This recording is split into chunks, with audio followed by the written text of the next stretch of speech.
A man from Sharon and Nick's past has shown back up and is harassing them. This have to do with Victor. Just wait until you hear. Hey, watch yourself. No. It's cool. You drew first blood. You proud of yourself?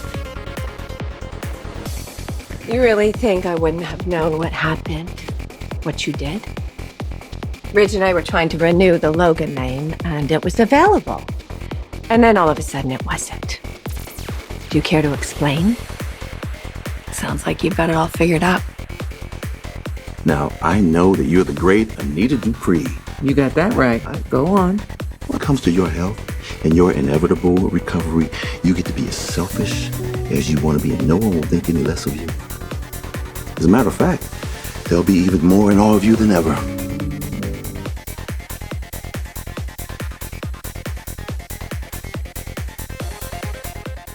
Hey you guys, welcome back to the channel. And all right, Bold and the Beautiful family, let's talk about this January 28th episode, because this one had sneaking, staring, scandal adjacent behavior, and at least one woman questioned everything she just saw with her own two eyes. Yeah, grab your beverage of choice, because Ivy Forrester accidentally walked into a whole situation that was absolutely not on her vision board. So without any further ado, let's go ahead and unpack her and her snooping. So first off, we're going to head over to Brooke's place, where Brooke is in full mom manager mode, encouraging RJ to consider working with Ridge over at Forrester Creations. Man, she is selling it hard, talking about legacy, opportunity, bonding, destiny, and this is a different type of destiny, the whole pitch. RJ seems interested, but then casually mentions the beautiful women at Forrester, and Brooke immediately realized she may have oversold this dream.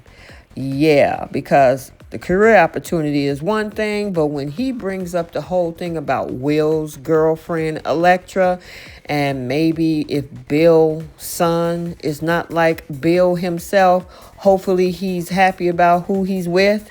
Yeah, we all know RJ is definitely interested in who he's with. But as we all know, it's a minefield, and Brooke, while she's listening, knows better than anyone how messy things can get when somebody is trying to undermine somebody else's relationship. So then we get a little palate cleanser with Carter and Daphne, who are apparently living in a romance novel while everyone else is spiraling. Carter surprises Daphne with a French-inspired dinner night there at Forrester Creations in the studio, because nothing say love like baguettes in the showroom. They talk about Paris, their wedding, and the future, and it's genuinely sweet, almost suspiciously sweet, like the show is lulling us into the calm before the next emotional hurricane hits. However, he does talk about who's the best man and who's the maid of honor, and of course that's Steffy and Ridge. And then finally he surprises Daphne by saying, hey, let's have the wedding right here in the Forrester Creations studio on that runway. Boy, I'm liking the idea, because most of these weddings happen over at Forrester. At least we got something somewhere else other than the Forrester mansion. Meanwhile, in a completely different universe where people are actually winning, Steffy and Electra are in San Francisco doing business and doing it well. They're pitching jewelry, charming wealthy buyers, and casually closing deals like it's nothing.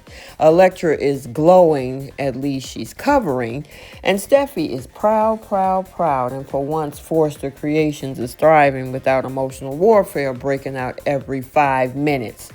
Yeah, unbeknownst to Steffy, because inside, Electra is cracking on the insecurities that's happening back at home between Dylan and Will. And what makes it worse is because Finn had to work, they're babysitting Hayes, and Finn even have to work late night. So much so that Hayes get to spend the night over at the beach house with Will and Dylan. And yeah, I know she is cringing, and Steffy is apologizing like, I'm sorry for this, but we can get to enjoy ourselves. I know this bothering you. And she even gets on the phone with her Aunt Ivy, talking about the trip and how her man and Dylan are stuck in the house with Will. And according to Ivy, she said, this is not proper. And Electra's like, listen, this is eating me up as it is. Let me just get off the phone because I can't talk no more about this. And after she get off the phone, Ivy is still bothered by this whole situation, talking about how it's not proper for those two to be in the same space. And finally, as we stated earlier, Finn called Dylan and Will to have Hayes stay for the night. They have a few more moments, play some more games and crafts, and send him off to bed. So Will asked Dylan to show him some of her dance moves, which already should have raised an eyebrow because, sir, why are we dancing in the living room like this is a rom-com montage and it's not your girlfriend? Anyway, Dylan starts twirling around, smiling, clearly feeling herself. And I gotta say, this girl is definitely a ballerina. And then, oops, she trips and falls directly into Will's lap. Not the couch, not the floor, his lap. Talking about faces inches apart, eye contact locked, his arm around her back and his other arm on her exposed thigh. Time is standing still. Oh boy, and wouldn't you know it, this is the exact moment Ivy just happens to be outside the window like the universe said, oh no ma'am, you're going to see this. Ivy freezes. Her face says everything. Shock, confusion, judgment.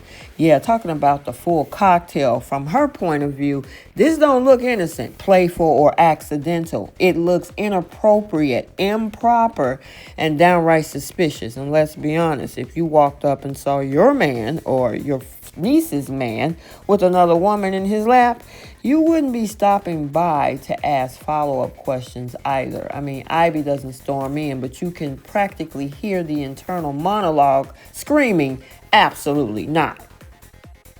Okay, so there you have it. Yeah, the real question isn't what Will and Dylan were actually doing, but what Ivy believes she saw. Because in most people's mind, perception is everything, and especially in soapland. And Ivy's perception is already forming a narrative. Will and Dylan may think it was harmless, but Ivy doesn't have the benefit of context, only the image of another woman outside of her niece in her man's lap burned in her memory. So now we're left with Ivy sitting on a ticking time bomb of suspicion. Will blissfully unaware that he's, or she, as in Dylan, is about to be questioned like they're on trial. Dylan caught somewhere between innocent fun and accidental trouble. And Hayes, obviously, thanks to none other than Finn, brought all this together. Inadvertently, at least. Yeah, let's be real. If Ivy confronts Will or Dylan, this ain't going to be calm, rational, or quiet. This is going to be dramatic emotionally and probably happen in a very crazy style, as it should. Because if you're going to spiral on a soap, you might as well do it crazy. Make sure you like, comment, and subscribe. Turn on your notifications so you're notified every time a video is posted. Till the next one, we'll see you all soon. Bye, soapies.